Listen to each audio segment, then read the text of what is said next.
সাঁতারের মূল আকর্ষণ 50 মিটার ফ্রি স্টাইল। এখানে যে সেরা সেই দ্রুততম সাঁতারু। এবার এই ইভেন্টের পুরুষ বিভাগে সেরা হয়েছেন নৌবাহিনীর আসিফ রেজা। 24.18 সেকেন্ড সময়ে প্রথম হয়ে ধরে রেখেছেন তিনি গতবারের স্বর্ণপদক। আমরা মিড সিজনে আসছি, আমাদের শেষের দিকে গেলে হয়তো আমরা 23 লোতে সাঁতার কাটবো, যা আমার রেকর্ডের থেকে অনেক নিচে। তো আশা করি যে সাব গেমস একটা ভালো কিছু হবে। যদি 23 লোতে সাঁতার কাটতে পারি হয়তো গোল্ড পাওয়ার একটা সম্ভাবনা আছে। মিরপুরের সৈয়দ নজরুল ইসলাম সুইমিং কমপ্লেক্সে মেয়েদের বিভাগেও সেরা হন নৌবাহিনীর সাঁতারু।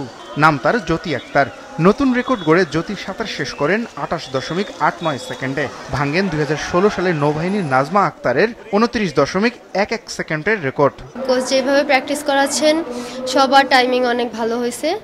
আমরা যদি সাব গেমসে যাইতে পারি ইনশাল্লাহ আমরা সবাই অনেক ভালো কিছু নিয়েই আসবো বাংলাদেশের জন্য, আশা রাখি। 4 দিনে জাতীয় সাঁতারের নতুন রেকর্ড 20টি। এককভাবে 6টি নতুন রেকর্ড নৌবাহিনীর সামিউল ইসলাম রাফির। অর্জনগুলো ভবিষ্যৎ সাঁতারুদের জন্য অনুপ্রেরণার বলছেন ফেডারেশন সভাপতি।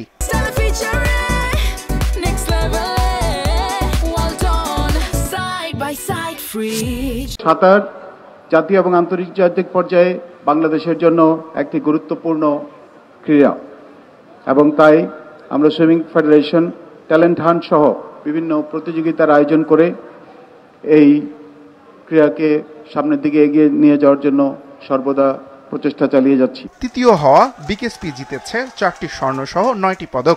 রানার্স আপ সেনাবাহিনী 10 স্বর্ণ, 21 রৌপ্য এবং 29 ব্রোঞ্জ মিলিয়ে 60টি পদক জিতেছে। আসরে 35 স্বর্ণ, 23 রৌপ্য ও 11টি ব্রোঞ্জে 69টি পদক নিয়ে চ্যাম্পিয়ন বাংলাদেশ নৌবাহিনী।